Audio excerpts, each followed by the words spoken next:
बाहुबली नेताओं की बिहार की राजनीति में तूती बोलती रही है। आज से नहीं बल्कि कई दशकों से यहाँ की राजनीति में दबंगों और नेताओं का चोली दामन का साथ रहा है। एक दूसरे के बिना वो अधूरे रहे हैं। बाहुबली नेता की छत्र छाया में अपना संरक्षण तलाशते रहे हैं और नेता इन्हीं बाहुबलियों के कंधे पर बंदूक चलाकर वोट अर्जित कर रहे हैं। बिहार में सत्ता के अहम खिलाड़ी रहे हैं। इनके नाम से सत्ता कांपती थी। सियासतदान इनके प्रभुत्व और दबंगई का लाभ उठाने में कभी पीछे नहीं हटते थे। उन्हें लगता था कि उनको टिकट देने से जनता का वोट मिलेगा, लेकिन अब पुरानी परंपरा से हटकर बिहार की पार्टियों ने बाहुबलियों से मुंह मोड़ लिया है। ये बाहुबली 1990 के दशक में अपने अपने इलाके में काफी मशहूर थे, लेकिन आज बिहार की राजनीति में इन बाहुबलियों को भाव नहीं मिल रहा है। आइए इस रिपोर्ट में जानते हैं कि आखिर पार्टियां क्यों बाहुबलियों से बना रही है दूरी, क्यों मोड़ लिया मुंह और इस लिस्ट में किस किस का है नाम जिसको कोई मुकम्मल ठिकाना नहीं मिल पा रहा। दरअसल 2024 का लोकसभा चुनाव जाप सुप्रीमो पप्पू यादव, आनंद मोहन और स्वर्गीय मोहम्मद शहाबुद्दीन की पत्नी हिना शहाब जैसे बाहुबलियों के लिए अहम होने वाला है। ये बाहुबली 1990 के दशक में सीमांचल, कोसी और सिवान जिलों में काफी ही मशहूर थे, लेकिन अब बिहार की सियासत बदल रही है। जो राजनीतिक दल कल तक गैंगस्टरों को बढ़ावा देते थे, अब उनके दूरी बनाए रखने की कोशिश कर रहे हैं, जिसका परिणाम यह है कि बाहुबली या उनके परिवार के सदस्य बीजेपी, आरजेडी या जदयू जैसे प्रमुख राजनीतिक दलों के समर्थन से नहीं बल्कि अपने दम पर लोकसभा चुनाव लड़ने की योजना बना रहे हैं। पप्पू यादव ने तो खुद ही पूर्णिया से चुनाव लड़ने का ऐलान कर दिया, जबकि आनंद मोहन मंजिल की तलाश में जुटे हैं, तो वहीं शहाबुद्दीन की पत्नी हिना शहाब उम्मीद लगाए बैठी है।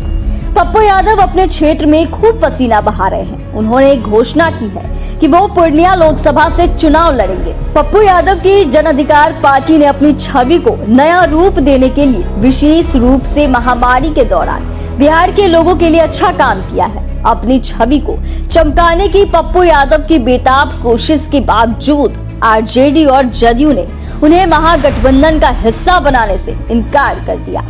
वह गठबंधन में शामिल होने के लिए बुलावे का इंतजार कर रहे हैं। इसके लिए हर संभव प्रयास भी किया, लेकिन नीतीश कुमार और तेजस्वी यादव ने अभी तक इस पर चुप्पी साध रखी है। आखिरकार इस ताकतवर नेता को अपने रास्ते जाने के लिए मजबूर होना पड़ा।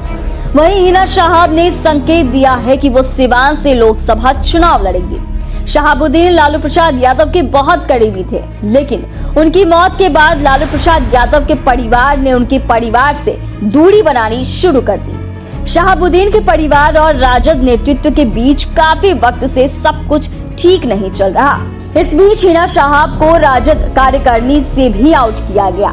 हालांकि वह आरजेडी से उम्मीद लगाए बैठी है। दूसरी ओर दिलचस्प बात यह है कि चिराग पासवान ने हाल ही में हिना शहाब और उनके बेटे ओसामा साहब से मुलाकात की, लेकिन उन्होंने भी घोषणा नहीं की कि वो उन्हें पार्टी का टिकट देंगे।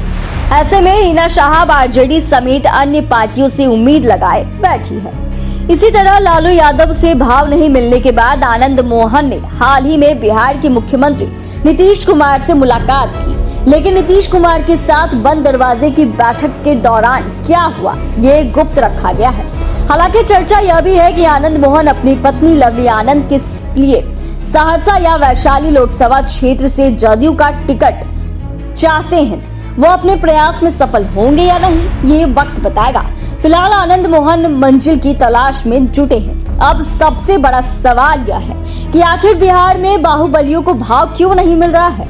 सियासी जानकारों की माने तो आरजेडी और जदयू दोनों बड़ी पार्टियों को पता है कि जंगल राज का टैग बिहार में सबसे बड़ा मुद्दा है और इसके कारण ही लालू यादव की पार्टी 2005 से सत्ता से बाहर है। बिहार सरकार में आरजेडी भागीदार जरूर है, लेकिन 2005 के बाद से वो अपने दम पर सत्ता में वापस नहीं आ सकी। तेजस्वी यादव अब आरजेडी का नेतृत्व कर रहे हैं और अब वह पिता और मां की शासन के दौरान लगे जंगल राज टैग का बोझ नहीं उठाना चाहते हैं। इसीलिए माना जा रहा है कि पप्पू यादव या हिना शहाब की एंट्री अभी आरजेडी में लगभग असंभव है। वहीं नीतीश कुमार भी अपनी साफ सुथरी छवि बरकरार रखना चाहते हैं और इसीलिए उन्होंने इस बात का कोई संकेत नहीं दिया है कि वो आनंद मोहन को पार्टी में शामिल करना चाहते हैं। अब देखना होगा कि इन बाहुबली नेताओं को मुकम्मल ठिकाना मिलता है या नहीं, या फिर अपने दम पर लोकसभा चुनाव लड़ते हैं। ये तो आने वाला समय ही बताएगा। फिलहाल तो बिहार की पार्टियों ने इन बाहुबलियों से मुंह मोड़ लिया है।